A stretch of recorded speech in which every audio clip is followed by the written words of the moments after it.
দর্শক, আপার একটা মেয়ে ছিল দীপ্ত আর মহির মাঝখানে।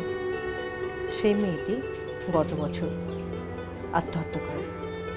আপা, আপনার মেয়েটা সম্পর্কে জানতে চাই এবার। ওর নাম কি ছিল? ওর নাম ছিল সুমাইয়া উম্মে ইউসুফ।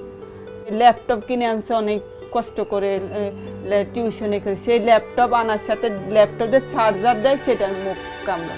ও যা পাইতো কামড় দিত, মুখে দিত। মানে তার জীবনটা আসলে হয়ে গেছে যে দুইটা ভাই। দীপ্ত আবার 2 বছর আগে খুব হাইপার হয়ে গেছে, ঘরের জিনিসপত্র ভেঙে। আর এমন হইতো যে ওর পরীক্ষা আসতেছে, তখন দীপ্ত হাইপার করতেছে, জিনিস পালাই দিতেছে, ধাক্কা দিতেছে, ঘরের জিনিস ভেঙে ফেলতেছে। ও যায় ওর একটা বই পালাই দিতেছে। এই যে দেখেন ওই বারান্দায় কিন্তু দেওয়া, কোনো বাসায় কিন্তু নাই, নেট দেওয়া। ও বই পালাই দেয়, পেন্সিল পালাই দেয়, কাগজপত্র পালাই দেয়, এরকম। মানে চশমা পালাই দিত। মেয়েটার বয়স কত হয়েছিল? 19 বছর 3 মাস। কি করছিল সে তখন? তার খুব ইচ্ছা ছিল ডাক্তার হবে। ডাক্তারের 2টা পরীক্ষা দিতে হয়নি।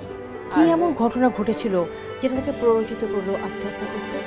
ওই যে ডাক্তারটা টিকলো না, সে তার জীবনে কিছু হলো না। আর আমার 2টা ভাই এরকম, আমি সবসময় কষ্ট করলাম। মানে ওরা খুব জ্বালাইতো রাত্রে। ও আবার কি করে, এরকম করে পা দিয়া করে। 2টা রুম তো, ঘুমাইলে এরকম করে পা দিয়া করতো। তখন ওর ঘুম ভেঙে যাইতো। এই কলোনিতে তার কোনো বন্ধু ছিল না? না, বন্ধু ছিল। আপনি বলছেন সে টিউশনি করতো? টিউশনি করছে। আসলে আমার মেয়েটার কথা বলতে আমার খুব কষ্ট হচ্ছে। এখানে কিন্ডারগার্টেনে পড়ছে, মণিপুর স্কুলে পড়ছে 10 বছর। কলেজ কোনটা ছিল তার? College city college. City college থেকে পাশ করেছে সে? জি, মণিপুর স্কুল থেকে। তারপর কি ঘটেছিল আপা? তার ভিতরে সবসময় একটু হতাশা ছিল। এমনকি কলেজ থেকে আসে, স্কুল থেকে খাইতে বসে, দীপ্ত ফ্লেটটা টান দিত। আপনারা যখন বুঝতে পারছিলেন সে হতাশায় ভুগছে, তার মন খারাপ থাকে, তার ভেতরে অনেক রকম সমস্যা হচ্ছে, তাকে ডাক্তার দেখাননি? আমি ওকে বলছিলাম যে, আমি বলছিল যে আম্মু আমি 5 তারিখ, তার মানে 22 তারিখ থেকে এই কয়দিনের ভিতর তার গুচ্ছ, তারপরে কয়েকটা পরীক্ষা একসাথে, রাজশাহী ইউনিভার্সিটিকে ফর্ম উঠাইছে, ওইটা তার 7 কলেজ, মানে কয়েকটা মিলে পরীক্ষা ছিল 5 তারিখ পর্যন্ত। বিকজ আমি 5 তারিখের পরে ডাক্তার কাছে যাব। এটা ঘটনাটা কবে ঘটেছিল? 21 তারিখের রাত।